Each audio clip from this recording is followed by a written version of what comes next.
but unfortunately it was a -20. But despite the 11-point loss, the future Hall of Famer said it felt good to be back on the court. So Shannon, did you like what you saw from Melo last night? He gave me what I thought he would. Thought he'd play somewhere around 20 minutes. Yeah. Melo, he is a guy that can get buckets. He scored 10 points.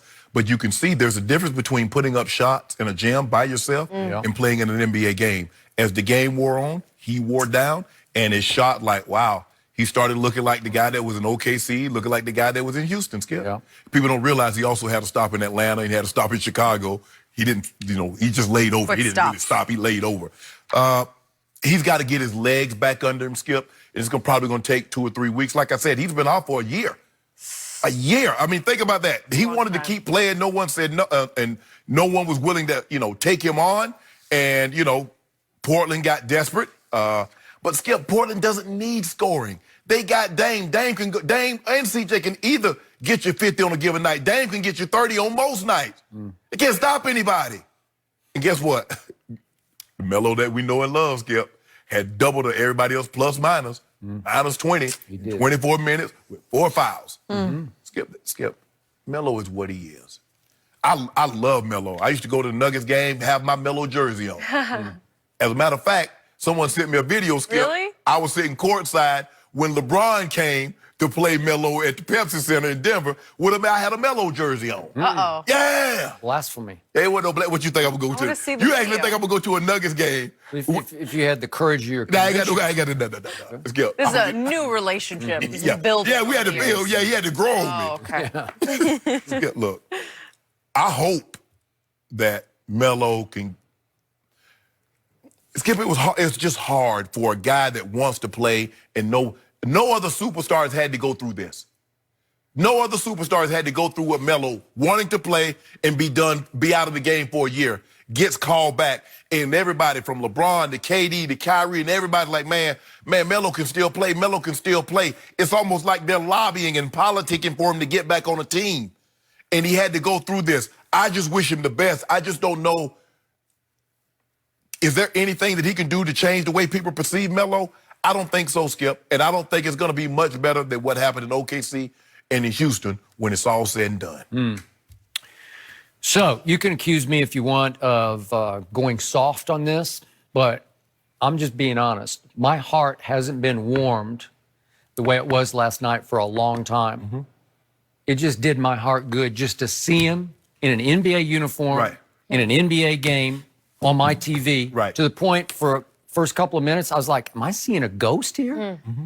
Is this some replay game or what is a flashback game? Because all I've been reading about is he's been playing at some gym in New York against guys on their lunch hour. That's what he's been doing for the last year. Guys on their lunch hour. Oh, yeah, you want to play? Yeah. I'm in the league. I play against Melo. I'm playing against Melo at noon. Can't be late. Oh, at noon, yeah. It's great stuff. This was about to be the saddest story in the history of the league when it comes to conclusions of careers, because he deserved better than what was about to happen to him. And we both said we were shocked that Portland gave him a shot. Do I think he can help Portland? Maybe a little, definitely not a lot. I know all the raps on him from the past. He's a ball stopper who doesn't make his teammates better. I get that. But I've been around him several times, and I got to tell you, I just like him. And LeBron loves him true. It's from the heart. And CP3 and Dwayne and those guys, they just love him. KD, they love him. Love him. He's a good guy. He's mellow.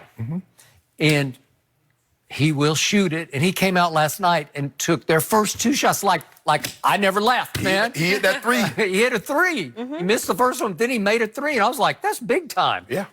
He had participated in one walkthrough with this team. And to your point, there's no way his legs are NBA right yet. No. Will they ever be? There was one play against that Jackson Hayes kid from Texas that they drafted. He's 7 feet tall and can just jump out of the gym. And I think he's going to be really good. And Melo, I think we have this. We tried to go up against him. And I was like, Melo, don't.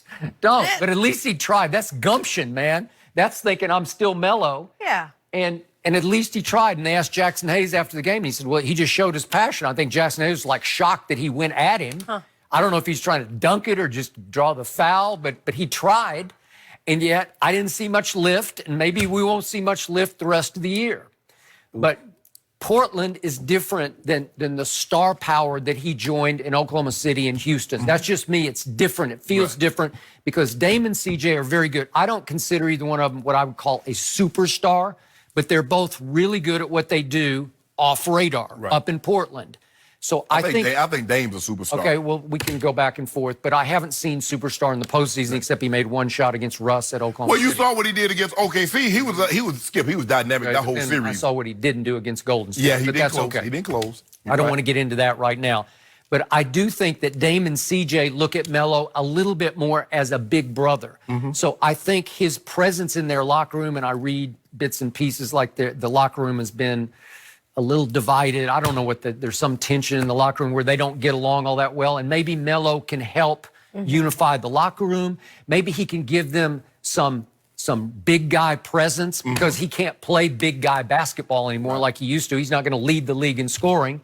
Might lead the league in shots. But the point is, I just like the fit, and I like the idea that he's going to get to end it right. This will be, and I assume this will be his last year, but I don't even know that. But if it is, at least he's going to go out, to me, in a much better way than he was about to go out. Yeah, because like I said, we've never seen a superstar. And Carmelo was a superstar, 10-time All-Star, won gold medals. Led the league. Led the league in scoring. I mean, finished second to LeBron in MVP. And you've made the point in that one last run with Team USA. Yeah. He was the man. Yeah. And he's always been unbelievable. And for whatever reason, Skip, he felt comfortable coming off the bench. Yeah. In the All-Star game, not All-Star game, in the Olympics. Yeah. But Skip, it's sad because I remember what he was at his apex, watching him in Denver for those years and seeing him early in his career with the Knicks, and to see this, it was almost like people lobbying and politicking him, and he's like, they ask him, he's like, yeah, I'm shocked I'm not playing. Yeah, I'm shocked I'm not in the league. And to see him finally get a chance, I hope he can cash in on it, Skip. I hope he can find some peace, like, okay, my time is up in the NBA, and I got to get an opportunity to go out on my terms. And I loved what he said after the game. Yeah. Did my heart good, that he said it was great just to go to the pregame meal. Yeah. Because he missed the routine, you know how that of feels. it. Yes. Yeah. Team lunch. Yeah. Locker room. Yeah, that's what you miss. The simple thing. Simple. These are simple. That's what you miss. You miss part of it. Yeah. Not all of it. But no, don't miss the meeting. It's almost like he missed the meetings. And you said when you stopped wanting to go to the meetings, you knew it was over. Yeah. So the guy clearly still has the drive. All I wanted to do was like the hour that we got in the locker room, the stretching, and the practice. That's all I wanted to do. Yeah. I mean, could they pay me to do that? I didn't want to play in the games no more either. Just let me come in, tell jokes, joke with the guys, have a good time, make fun of people, and I can go home. Then so they said, nah, the first time you miss our 4 a.m. meeting, I should know that's it. Well, no. No, we already worked out. We working out an addendum. Oh. What does that mean? Certain Tuesdays I get off. Yeah. I'd like to be a part of that. No, you need to be here to get your notes right. 4 a.m. I think Skip, you're really you're on a good tight in those ship meetings. around I here. think you've been great. Honestly. Yeah, you seem to be locked in. I'll Ready to be go. locked in. Yeah. I'm up. After 4 hours of sleep, I'm good. I'm great. Oh, I need a few more than 4. But either way, look, he's happy to be back. And if he can find some joy in this and peace and, help the team out, it's a win, right? We're going to agree on that. Brett Favre, guys, has been talking a bit about Tom Brady. Is he right about the reason for Brady's struggles lately? We'll discuss what he is